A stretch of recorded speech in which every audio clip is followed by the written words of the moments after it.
ಕೇಳಿದ್ದೀವಿ.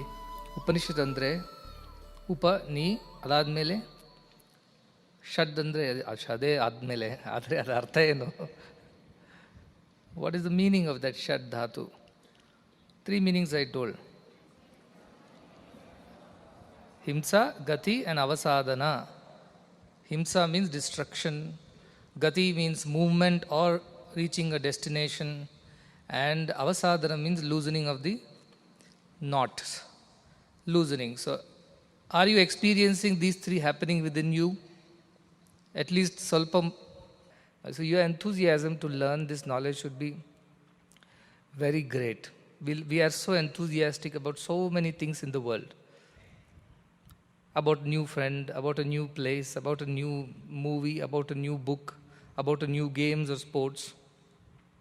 We are so enthusiastic. We want to know about everybody else, everything else. First time we are getting to know about ourselves.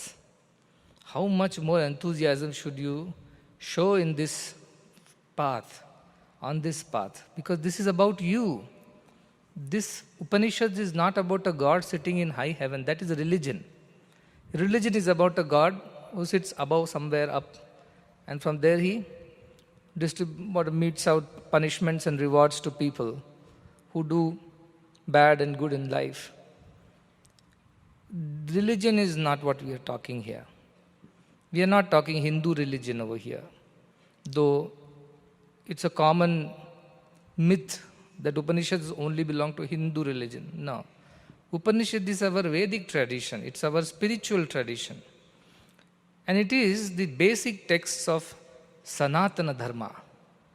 You may ask, is Sanathana Dharma not Hindu religion? No. Is Hindu religion Sanatana Dharma? Yes. So Sanatana Dharma is the universal religion. Its approach is global, universal. It encompasses all things within itself. Whereas Hinduism is like a subset of the universal set. Those who have studied Venn diagrams and sets. So if Sanatana Dharma is considered as the universal set, Hindu religion is a subset. If Sanatana Dharma is Karnataka, Hindu religion is like Chikkabalapura. It's within Karnataka. It has its own weather, it has its own water, it has its own population and things like that. But Sanatana Dharma is far wider. So how do we learn about Sanatana Dharma? What are the texts? What are the things that we should learn so that we understand Sanatana Dharma? The answer is you must read Upanishads. The Upanishads are only one part of the entire Vedic scriptures, which have 4 parts. The first one is all the mantras that have been put together. These are all coming together of the mantras that rishis have, Om Namo Shivaya, or even mantras from Rudram or Narayana Suktam, Ganapati Atharva Shirsham, Durga Suktam, Meda Suktam, everything that you have learned so far. All these are coming together. That is one part. There are Samhitas. They are all collection of mantras, not beyond that. And then you have Brahmanas. Brahmanas are the various explanations of these mantras. How do you go about performing a ritual along with this mantra? For simple example, if you think you want to worship Ganesha, obviously you are not going to put a Shivalingam there and worship. So there is a god, a deity that goes with a mantra. Gam Ganapataye Namaha means it's for Ganapati. His Mula mantra is Gam. And how is Ganapati? The description is there. Lambodaram, Raktavarnas, Chaturbhujam, Pasha Ankushahastam, Mushakadvajam, Vakratundam, all these descriptions of that God is there. Alongside also, how to worship that God also is mentioned in these scriptures. You have to offer, if you want to Ganapati, you can't offer Bilva Patras. Ganapati would not like it. You have to offer Modakas. Because Modaka is that which is favorite of Ganapati. So we make, and then you offer some Kusha grass or Darbha grass you offer to Ganapati. That is his favorite. When you go and worship Shiva, he is Abhisheka Priya. Ganapati is Bhojana Priya, Modaka Priya. Whereas Shiva is Abhisheka Priya. And there is a particular way of performing Rudra Yajnam or Rudra Homa or Rudra Puja, Abhishekas. You have noticed some of this during our Rudra Homas that we perform every year. So there is a methodology to perform that. And then we perform so many other Yajna Yagas, be it for Lakshmi, Kubera, or be it for health to Dhanvantari, Ashlesha Bali. Then various Navaratri Homas, in that we perform Durga Homa. All these kinds of things we perform. And each has its own mantras, because by now you have performed quite a few homas and yajnas in your own hostels, the Thursday homas. This is all samhitas and brahmanas. Then comes the aranyakas. Aranya means forest. So what do we do in forest? Most of the people earlier times lived in forests. And they meditated on things. Because in forest there is not much to do. If you're living in a society, you have a family, you do agnihotra, you chant mantras, you seek various blessings from various gods. Then you go into the forest in a Vanaprastha ashrama. Or those rishis who are running a gurukula in a forest. Now they came up with the methodology of upasana. Upasana means you should be able to meditate on that deity. It's not just about doing mantrodcharana and offering ahuti and doing abhishekas and things like that. There is a bigger idea of, or a deeper idea of meditating on the name and the form of the deity. So when you think of Ganapati, you think of the form of Ganapati.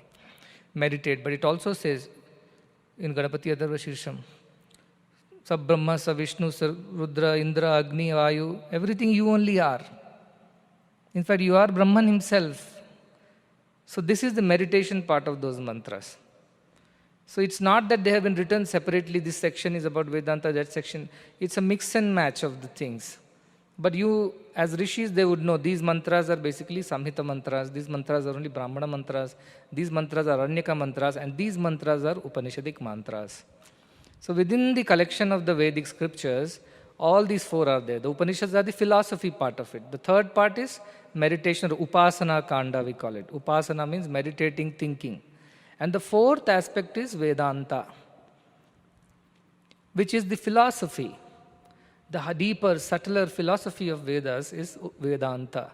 Veda Anta. At the end of the Vedas, you may think, no, it's not. It does not mean the end of the book, the last chapter. No. It only means this is the ultimate. Beyond that, there is nothing more to know. You can start with performing rituals, asking for things that you need for your daily life and living. From there, you perform it correctly, don't make a mistake, don't offer wrong things to wrong gods. Then from there, you further go to meditating on the higher reality of God. It's not just about God is not an ATM machine. Put a card, put pin, and then you get money. God is more than that. God is ATM, anytime mukti. Anytime you ask God for mukti, He is ready to give, provided you have some balance with you. If you don't have any balance of all these things, Shama, Arjava, Daya, Tosha, Satyam, Piyusha, Vadbhaja, then He cannot give mukti to you. That is what Janaka asked, Katham mukti bhavishyati, how can I attain mukti? And Ashtavakra said, first to become eligible by performing all these things, Shama, Arjava, Daya, Tosha, Satyam. Then you will become eligible, then I can give you. So God is to be asked much higher things, not just the day-to-day things. That's why Arti, Artharti, Jignasu, Jnani, four kinds of people are there. And all the four find their some relevance to their ways in the Vedas. The Arti problem, some Artha problem means some health problem. Okay, you perform some Navagraha Homa, or you perform some Ayusha Homa, you perform some Ashlesha Bali, something they will tell you. You do this. Mrityunjaya Homa for a long life, health and things like that. And people perform all that. And they perform according to the mantras that has to be chanted correctly, and accordingly they will do the right kind of rituals in the right methodology. When you see the elaborate arrangements they make for the Homa during Navaratri, you will get an idea. For one Homa, he'll make a different chakra. Whole night that Pujari will work, Purohita. Beautiful formations he'll come up with. And next morning they'll show me, and I'll be so impressed because so geometric, so beautiful. And then each of the Homa requires its own samagri. What needs to be offered, how it needs to be offered. So it's a whole methodology. So Arthatis basically are those. Artis are who? Physical problem, mental problem, health problem, some legal problem, social problem, some problem. So they perform yajnas, homas according to that. Then comes artharthis, who are only desiring for wealth, progeny, prosperity, good name, success in business, in life. These are the ideas of these artharthis. And also they all like heaven also. If after this world we should go to a good heaven, as you have heard about from Vajashrava, who was trying this. So they have their own set of homas. Most popular is Lakshmi Kubera Homa. Pray to Lakshmi and Kubera and they will fill your bank accounts. And all other kinds of homas are there. Then from there you rise. All physical problems are over. All general, whatever is required for life, and that is there with us. Then you start thinking, is this all life is about? Then jignasa starts. Is there something more to life? Because till your stomach is empty, till you have a back problem, head problem, this problem, you can't think of God. First, these problems have to be solved. And therefore, God does solve these problems, provided you rise above these at some point in time and say, enough is enough. Now I must ask God for the higher things that God has come to give. How long will I fool around with these things, like children playing around with these things? When will I grow up spiritually?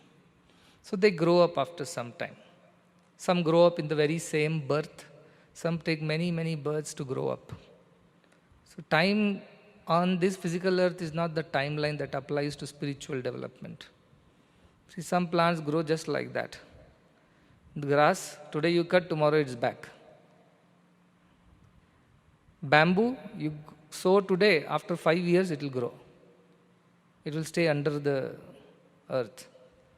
So each person has their own rate of growth based on their samskaras, vasanas, their purvajanma prarabdhas and their sangat.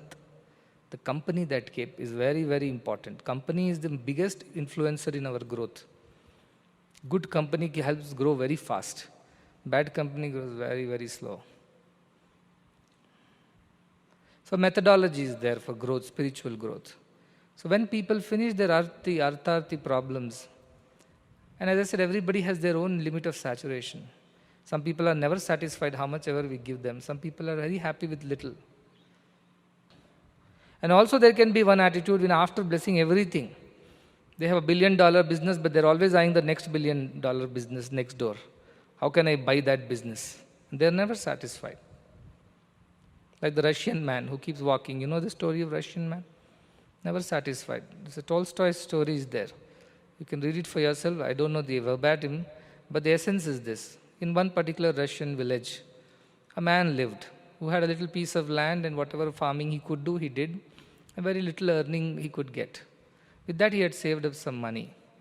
One day he heard that in a neighboring village, the tribal chief has announced that anybody can get as much land in their village for 1,000 rubles. The condition is that at sunrise, the person should start walking. And by sunset, whatever he has covered by walk, all that land will become his. Somebody gives this offer, it looks amazing. So he thought it's a very wonderful offer. I don't know, this tribal chief has gone mad or something. He's just giving away lands.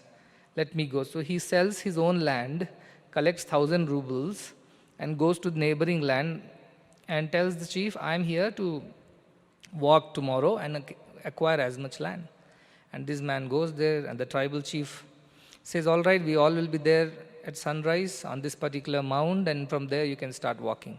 So he equips himself with some water, some food, boots and clothes and all that, and then he's ready to walk all day. Next morning, everybody gathers, they sit on that particular mound and watch him walk, and he takes off. All the best, goes off. Walks and walks and walks for a long time, only barren lands he sees. And after some time, it's already coming to noon, he's getting tired, sun is hot, and he's sweating, and he's hungry also. And then he sees, after that part, there is beautiful lake is there. And he says, if I cover this lake, it will be useful. I can turn this barren land into a fertile land. So let me cover the lake so that it becomes mine. So he starts walking. But when he tries to eat, he feels, if I eat, I'll sleep. Therefore, he throws his food, keeps water alone, and walks. After some time, he's getting tired. Just when he's about to cover the lake, he feels, let me drink some water. But then he sees water will again, I cannot carry this water. So he drinks water and throws the water bottle also, because it's a burden now. After some more distance, he sees beautiful forest is there. lot of wood. He says, I'll need all this wood to build my house and all the things, the fence and stuff like that. Therefore, let me cover this wood also. Already it's getting closer to the evening. He throws his clothes. He says, these are all a burden. I cannot. I'm getting tired. Throws his shoes, clothes, water, food, everything. And running, trying to cover the forest. As he covers the forest, the sun is almost coming to going to set. So he rushes, but he's not able to breathe. He's hungry, he's thirsty, he's tired. Drags himself. Somehow he's trying to reach, and he sees the sun is setting. He's going to lose all this land and the 1,000 rubles along with it. But there he sees the people are still waving at him from the mound, because they were at a higher mound, so they could still see the sun at the horizon. And so he drags himself, somehow manages, rushes, and finally he reaches the mound. But just as he's about to reach the mound, the sun sets. And out of fatigue, he dies. And the tribal man says, let us donate him a 6 feet land so that we can bury him. For he has no land left. And he tells, I've never lost 1,000 rubles in this game. The tribal chief says, man's greed is like that. He's never satisfied with whatever is given. So there are people like that also.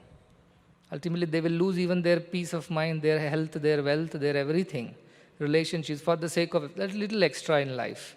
And that extra also won't come, and whatever they have also will go.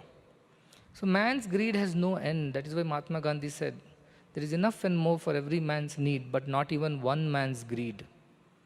So artharthis are like that. The limit is to be drawn. Where do I draw the limit? Beyond that I should not. Every time there is a temptation to make that 9900, 100, 200, 200, 1000, it is always there. So therefore, Nachiketa has observed all these things. And after observing, he has come to conclusion, this artharthi business I don't want to get into. My father is like that, others are like that. But I have realized that the jignasa came in him. I must think of what is the ultimate end to all this. People are born, people die, they go to heaven, they again return, they go to hell, they return back. Is there an end to it?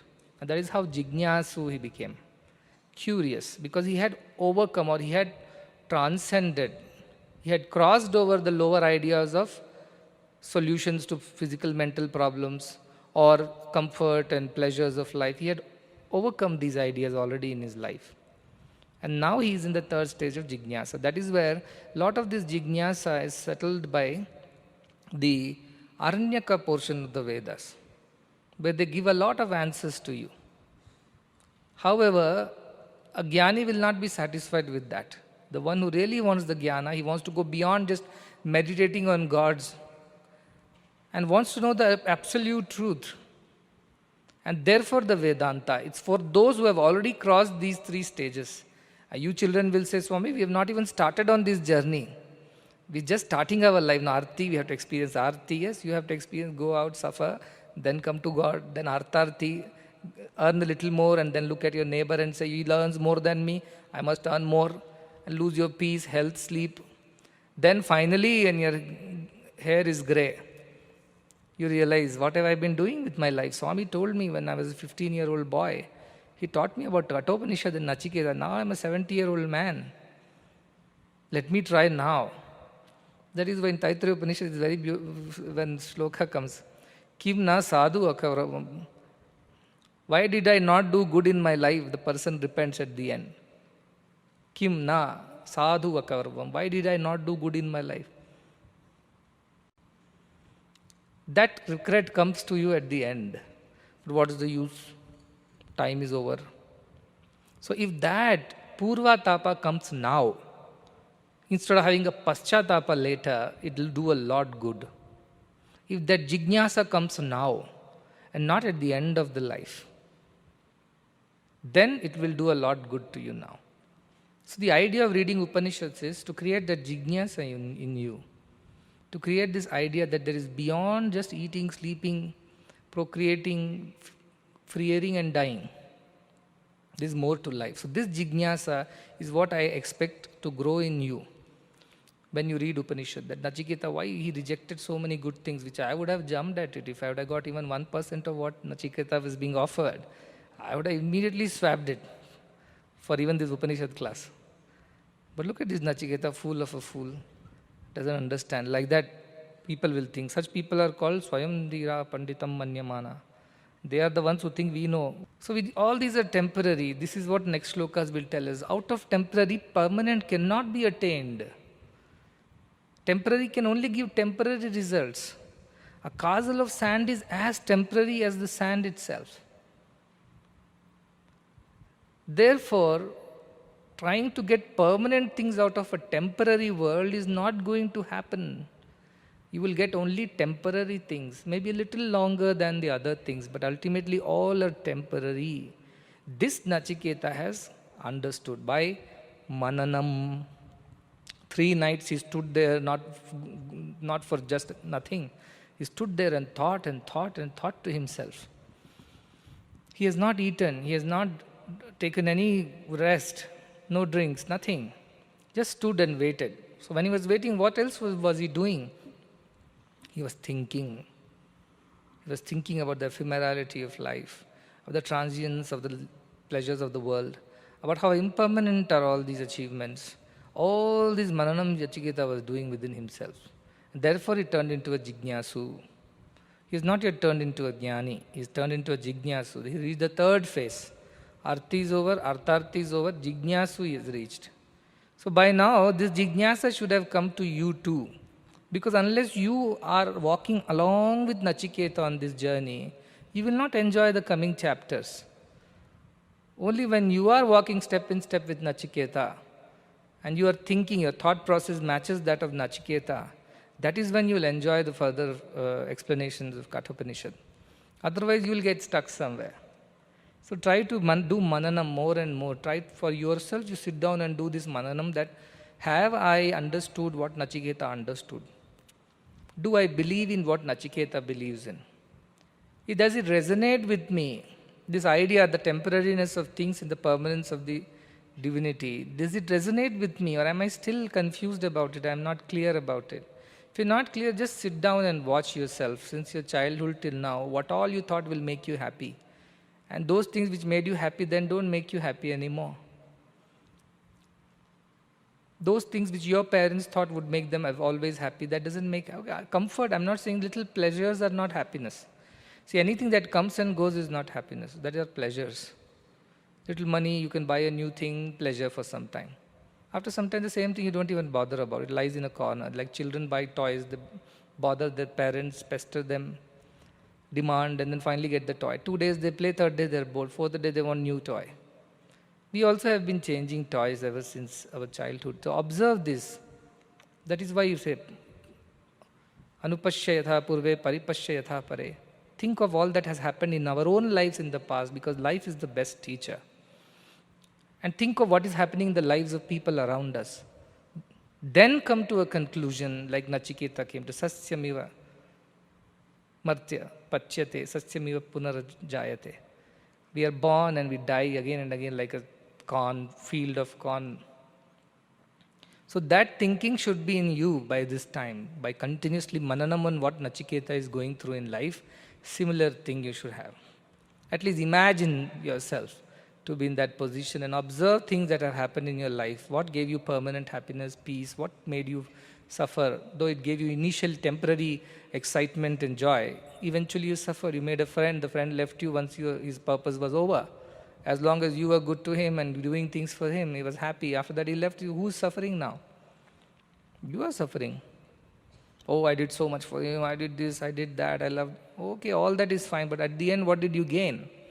What was so exciting in the beginning only led to misery. So Vedanta teaches us how to be out of this misery. Everybody in the world wants to get out of misery. How to get out of the misery once for all is what Vedanta is about. So why Vedanta is very practical, very important, a must for every person who is on this earth, because it alone teaches us how to get rid of this misery permanently. Nothing else, no other scriptures teach us that. As Shankaracharya says, Vadantu Shastrani, Yajantu Devan, Kurvantu Karmani, Bhajantu Devataha, Atma Aikya Bodhe na Vinapi Mukti na Labhyate Brahma Satantarepi. Do as many pujas, rituals, homa, yagas, tirthayatras, seva, voluntarism, Doesn't matter. At the end of it, if you have not understood this one truth, mukti na labhyate. In 100 years of Brahma also you will not get mukti. Mukti means what? This is mukti. Getting rid of our sorrows and miseries is mukti. And being in a state of permanent eternal happiness is mukti. So that is what Vedanta teaches us. So somebody says, no, Vedanta is not for us, it's for the old people. After they made all the mistakes and there is nothing more, no more mistakes left to be made. Body doesn't allow any more mistakes. That is when they turn towards God. No, that is a wrong attitude. Start early, drive slowly, reach safely. At the last hour, you cannot rush and try to reach earlier, faster. It's not possible. You will meet with accidents. So that is why it's important that learning Vedanta should start right in the beginning of our lives. You may not understand it fully, but you will at least have the concept. When you ask somebody for the direction, they say take the straight road and then take left, but be careful, that road is a little bad road. 2-kilometer stretch is bad. After that, there is a road is good. So it means what? You have not traveled through that 2-kilometer bad stretch, but you got to know that there is a bad stretch. So you are mentally prepared. So when you learn Vedanta, you are mentally prepared to deal with life. You know there will be bad patches, there will be good patches, and you accept it that that is how the road is. Can you say, I don't want to travel now because I've heard there is a bad patch? Then you will never reach. So you learn that life is a mix of sorrows and happiness, and pleasures and pains, and successes and failures. And therefore, I have to learn how to accept this life as it is without getting affected by it. Once you accept things, you become peaceful. Till you resist, you are restless. Once you accept this is how it is, then you will become peaceful. If you don't accept why it is like this, why it's not like that, you suffer. So Vedanta teaches us how to accept things. When Father told Nachiketa, get lost, go to hell, he accepted it. That's why he could think properly. Otherwise, what he would have told, if he was an angry child gone to Yama, he would have told, first boon, kill my father first. Second boon, put him in the worst of the hell that you ever know. If necessary, create another hell lower than the lowest. He might, but he accepted. His father said, fine, I will see the opportunity in it and how I can improve. Not only he thought well, he took care of his father's welfare, took care of the world welfare, and found out his own self. Jagat hataya atmana mokshatam. So that is Nachiketa. That is why I took Kathopanishad first, though it is not the first in the series of the Upanishad. Before that comes Ishavasyopanishad and Kenopanishad. Then comes Kathopanishad. But we skipped the queue, jumped, and we said we'll straight go to Kathopanishad, because here is where there is a Nachiketa. And how old is he? Just as old as you are. Teenage, pre-teens in fact. So you should be able to relate to that Nachiketa. Nachiketa was one boy, one girl of this age is Nachiketa. And these kind of ideas are there in Nachiketa's head. Why it doesn't occur to me? So that is why mananam, I keep saying. Go and sit and think and think and think. You will get insights from within. You will get new ideas. Your new understanding will come from within. And each person's understanding is their own. There cannot be a common understanding. Everybody looks at the world with their own vision. Each person's world is different from the other person's world.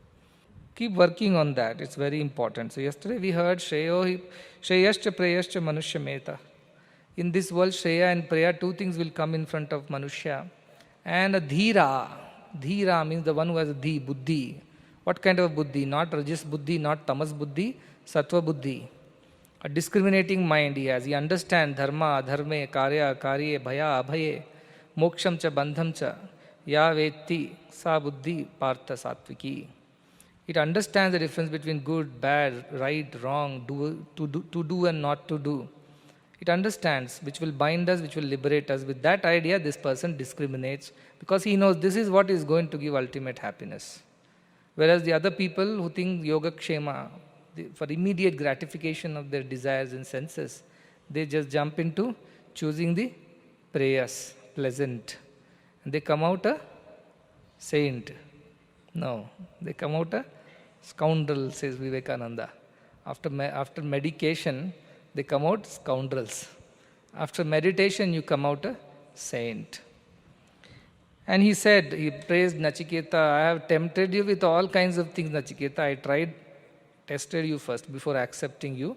and you have done well, because these are the things for various people, it has cause of their ruin, they drowned in it, whereas you crossed over because you rejected them all, considering they're all temporary. I don't want any of these things, and man is never satisfied with whatever is given to man. Therefore, I don't want it. Then he also explains in the fourth shloka that these two are very opposite in nature, like heat and cold. You can't get confused. The confusion comes because you have attachment.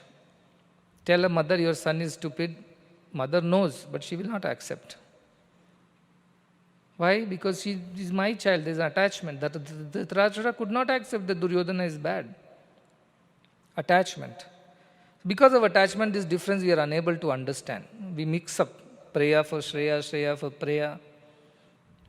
That is the reason why he says these are so opposite to each other, you can't make a mistake. If you have a little discriminating mind, you should be able to figure it out. But then the plight of the world is, Krishna says, Manushyanam sahastreshu kaschit yatati siddhaye yatatam api siddhanam kaschit mam vetti tattvataha. Out of thousands of people on this earth, some people only put effort on this path. And out of those who put efforts on this path, yatatam api siddhanam kaschit mam vetti tattvataha. Some one person comes to know about me, ultimately. Me means Krishna is telling I am the ultimate supreme truth. Considering that somebody comes to know about this ultimate truth out of thousands who put effort, out of thousands who don't even put effort. So the real is like a filters down to very, very minimal number of people. That is this privileged knowledge. It's only for those who have really abandoned everything else, and there is one and only pursuit of life is to understand this, to experience this. And that doesn't mean that you will not experience anything else. You will experience everything else also, but with a new, fresh attitude, with a new, fresh perspective, where you won't get attached to anything, but you will be having everything around you. You will not be attached to everything. That is how you can live the life. So that is how he is telling, this is Vidya and that is Avidya. Vidya is this true knowledge. Everything else is Avidya. Science, maths, physics, chemistry, everything is Avidya, because it won't stay long. It will go with you. But this knowledge will come along with you and take you to the right place, right understanding of things. You be sharp, because this knowledge, na samparaya patibhati balam. For children, this knowledge is not there for children. What children? Spiritual children, in the sense they don't have the maturity. They keep making the same mistake again and again and again. Have you thought about your life? How you make the same mistakes again and again? Despite knowing is the mistake I made last time also, you go and make the same mistake again. That is why he said, pramadyantam vittamohena mudham. Because of some attachment, some desire, we make the same mistake again and again. Pramadyantam. For those people, this path is not there. So look at your own life and decide, I am loko nasti paravitimani.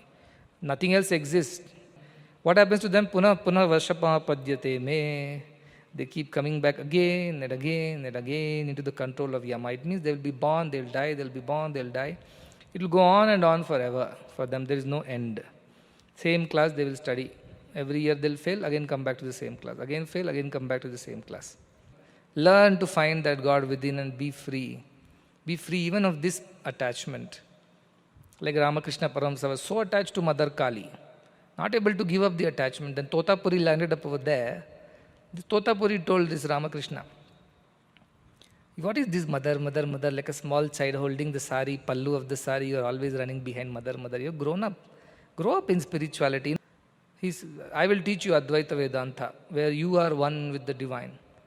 Is it so? I will ask mother and come whether I can learn or not. Nothing can be done about you.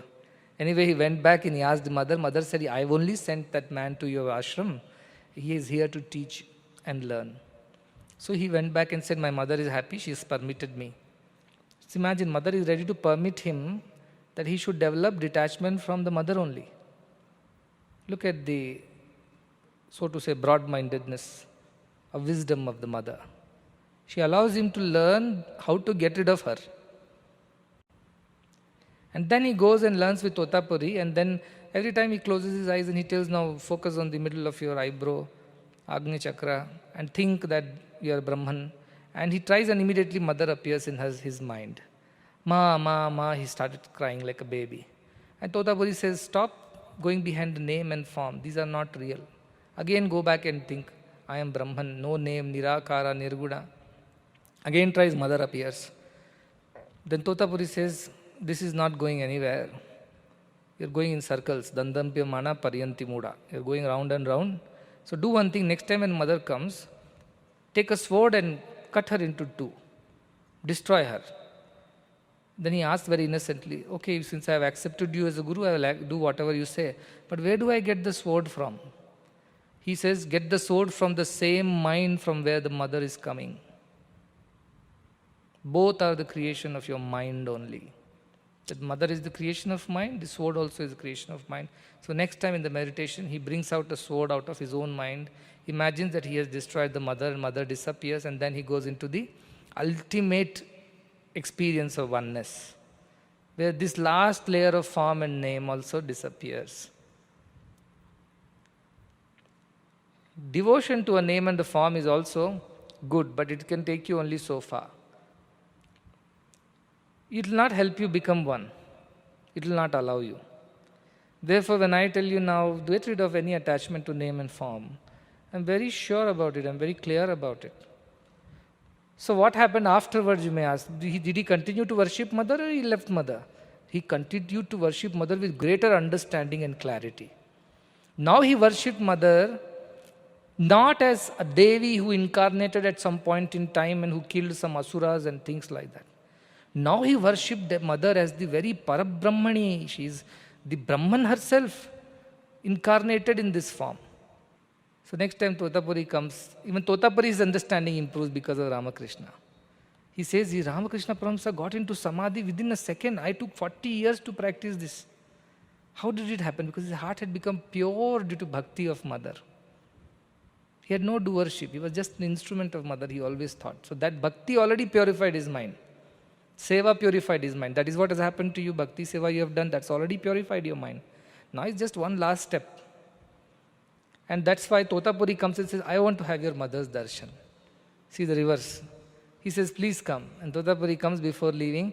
And then Ramakrishna sings and says to Totapuri, the snake that moves and the snake which is lying, both are snakes only. The Brahman that moves in all the beings and the Brahman that is not moving. Kutastham achalam dhruvam, both are Brahman only. Sarvatram gamachintyam cha kutastham achalam dhruvam. The one who goes everywhere and the one who stays here, both are same. Don't get confused. He teaches Totapuri.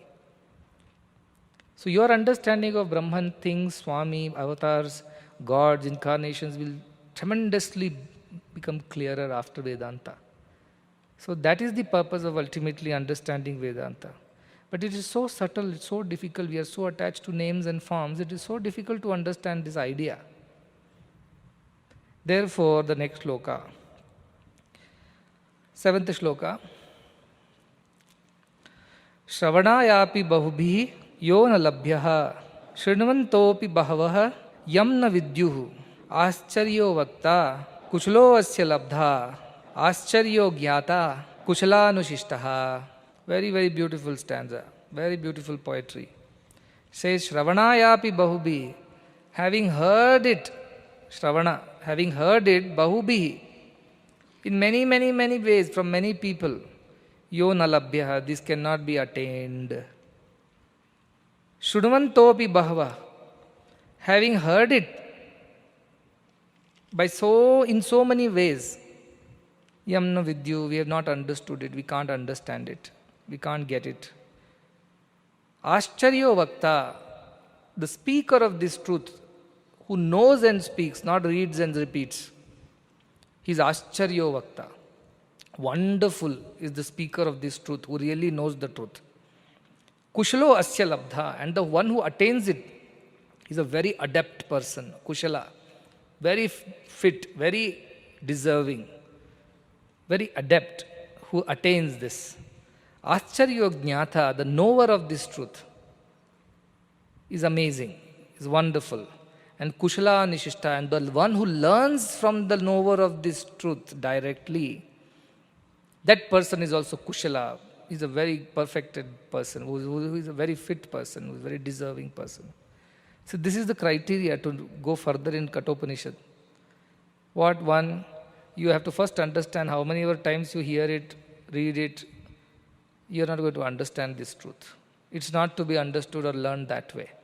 Just because it's printed in white and black in paper, it doesn't mean that you read it and you'll get it. You will not get it. Then Ascharya Vakta, only if the speaker of this truth is an amazing, realized being who knows this truth, is not simply reading and repeating. Read up some Einstein's theory and repeat it in the class. No. You are that truth which is being taught. Suppose I have to tell you to tell about your brother or sister, your father, mother, or even beyond. Talk about some place or some prime minister of some country. How difficult it is for you. You'll have to read up something, learn from somebody, and then come and give a speech. Suppose I tell you, tell about your own self. Do you need any effort? You don't need any effort because you know as you are. So if I tell you, just speak about yourself as you are. I am a boy. You'll definitely not get confused and say, whether I'm a boy or a girl. No, no question. You know you're a boy. You are as you are. How old are you? You're not going to get confused. I am a 70-year-old man. No, you are in PUC. You are only a 16-year-old boy. There's no confusion about it. I am fair or dark skin, or I am tall or short. You have no confusion because you know yourself. So when you know yourself, that is the best way you can tell yourself to others. But if you have to tell about something that is not you, then you have to learn, then you have a perspective of your own impressions, judgments, opinions. But when you have to tell about something that is not you, that is not about you, then you have to put efforts. And when you put efforts, you may be right efforts, wrong efforts, you may have understood it rightly, wrongly, you never know. Therefore it says, Ascharya Vakta, Ascharya Jnata. The one who is the Jnata, the knower, alone can be an Ascharya Vakta, the speaker of this truth. Because he knows the truth as he knows himself. There is no confusion, there is no borrowed knowledge over here. There is no going and referring textbooks and reading and then making a speech and then telling it. Nothing. Do you need to read a textbook to know yourself? Do you need to refer to somebody else, something else to know yourself? Do you need to prepare a speech to know yourself? You can speak about yourself as it is now here. Like that, the one who has realized this truth is the Jnata of this truth, the knower of this truth. Such a person alone is the Vakta of this truth, the speaker of this truth. Anybody else, if he speaks about this truth who doesn't know it, Shravanayapi bahubhir yona labhyaha. Even if you hear from those people as many times you want to hear, Shunvantopi, it's not going to be understood by you, it's not going to be attained by you. This impact will not be the same as the one who knows and speaks from his own knowledge, own experience. Therefore it is said, Ascharya Vakta, and then to receive that knowledge, you have to be also adept. Kushalo asya labdha, a good teacher, a bad student, knowledge won't happen. A student also has to put efforts to become a kushala, an adept in receiving this knowledge. Once said, understood. Pure-minded student, detached student, completely focused on learning. Such a student will learn it like this. Scattered mind, so many distractions, attachments, desires, and not even a focus on learning this truth. If it comes, comes. If it doesn't come, it's fine. Such a person cannot attain this truth. And Kathopanishad is a beautiful sangama, a combination of a great teacher like Yama, who knows the truth in and out. And there is Nachiketa, Kushala asya labdha. The receiver of this truth is Nachiketa, adept. He has taken care of all the things that can come as obstacles in this path of truth. He has taken care of all that thing. He's become absolutely one-pointed, focused, concentrated. He has rejected every other distractions of the world that can come in the way. And is now one and only, his only idea is to learn this truth from Yama. So the best of the teacher and the best of the students have come together to give the best of the knowledge here in Kathopanishad. The one who is focused, single-pointed, mind is absolutely concentrated, and is rejected all other things that can come in his way of learning. Such a person is kushala asya labdha. That's why I repeat and repeat again and again. Are you Nachiketa? Have you developed a little bit of thinking like Nachiketa? Are you able to resonate with the idea of Nachiketa? If you are not, then what you will learn, even if I am the best teacher also speaks about it, nothing will go inside you. In fact, between the two, Vashishta Gita, yes, he tells to Rama, when Vashishta is teaching, he says, between the Guru and Shishya, the more important is the Shishya. It is the discerning mind of the Shishya that gets him the knowledge. Even if the Guru is a little feeble, Guru is not so perfect, if the Shishya is perfect, he will still attain the knowledge, Vashishta tells to Rama. So between the Guru and Shishya, Ashtarya Vakta and Kushla Labdha is more important than Ashtarya Vakta also. That is the seriousness of being a student.